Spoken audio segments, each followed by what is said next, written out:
सदा नाम घोष करू हरी कथा, तेने सदा चित्ता समाधान।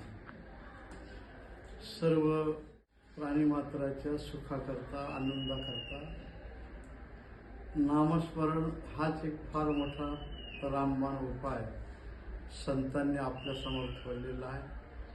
स्वतःही त्याचा त्यांनी अनुभव घेतला, अखंड चिंतन विठोबाची।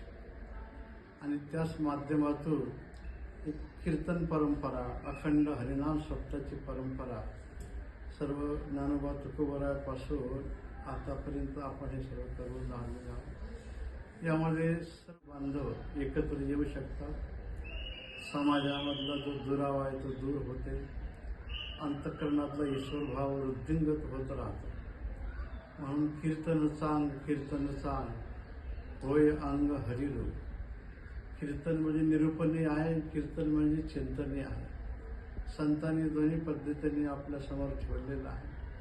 आणि तीच परंपरा चालत असताना पूर्वज असतील, विद्यमान वंशज असतील, ग्रामस्थ असतील, समाज असेल, भविष्यामध्ये जो येणारा असेल युवा वर्ग, त्यांनी हे करत राहावं। म्हणजे आपली परंपरा आमची ऐशी परंपरा म्हणे नाम याचा नारा। जसं नारोबारायांनी सांगितलं की हरिनामाची आमची परंपरा आहे, व्रत वैकल्य करण्याची परंपरा आहे। तर ह्या संत परंपरेतून आपला हा जो अखंड हरिनाम सप्ताह गोरेगाव तालुका पारनेर जिल्हा अहिल्यानगर श्री भगवान गोरेश्वर देवस्थान अखंड हरिनाम सप्ताह या वर्षीचे 50वे वर्ष, सुवर्ण महोत्सवी वर्ष आहे। गेल्या 50 वर्षापासून हा आनंद गावातील परिसरातील सर्व भक्तमंडळी घेत आलेले आहेत। त्यानिमित्ताने थोर संत आपल्या भूमीमध्ये येतात आणि आपल्याला सुविचार देऊन जातात। म्हणून ज्ञानोबारायांनी सांगितलं, ईश्वर निष्ठांची मांदी आली भेटतू होता। समाजामध्ये नेहमी ईश्वरनिष्ठ जे संत आहेत ते एकच नाही, समुदाय त्यांना भेटत राहावा असं माऊलींनी सांगितलेलं आहे। सर्व समुदायाच्या हिताकरता संत दर्शनी हा लाभ पद्मनाभ जोडीला कीर्तन, कथा, नामचिंतन ह्या निमित्ताने सर्व संतांचे आपल्याला दर्शन होते, त्यांचा सहवास आपल्याला सहवास प्राप्त होत राहते। आज आपण पाहतो सर्व विज्ञान युगामध्ये सर्व सुख आपल्याजवळ हात जोडून उभे राहतात आपल्यासमोर, परंतु माणूस सुखी असेलच असं आपल्याला काही पूर्ण गणित काढता येत नाही।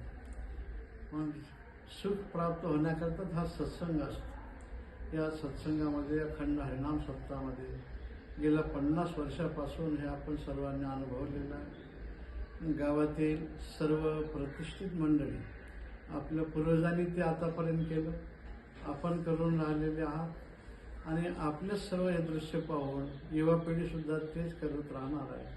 त्याला मध्ये जोडण्याकरता म्हणजे हरिभक्तीपरायण पूजेने पंडरंगबाबा आहे, ह्या सर्व संतांच्या माध्यमातून आपल्याला एकत्र येणं हे अतिशय महत्त्वाचं आहे। देशाचा विचार, धर्माचा विचार जर केला तर ह्या गोष्टी अतिशय खूप विचार करण्याच्या आहेत आणि ते आपण केला पाहिजे। या निमित्ताने एकत्र येऊन सर्वांना सुख समाधान प्राप्त होत राहते।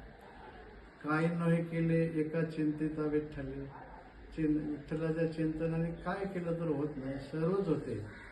पण गावात सुद्धा एकोपा ठेवणं, गावासारखं ठेवणं, समाजामध्ये जे कुठल्या तरी कारणाने दुही निर्माण होऊन एकापासून दूर गेलेलं आहे ते जवळ येत राहणं, याचा परिणाम अखंड हरिनाम सप्ताहाच्या माध्यमातून खूप आपल्याला पाहायला मिळते। आणि म्हणून रौप्य महोत्सव, सुवर्ण महोत्सव, अमृत महोत्सव, शताब्दी हे सर्व आपण करत आलेलो आहोत। त्याप्रमाणे आपले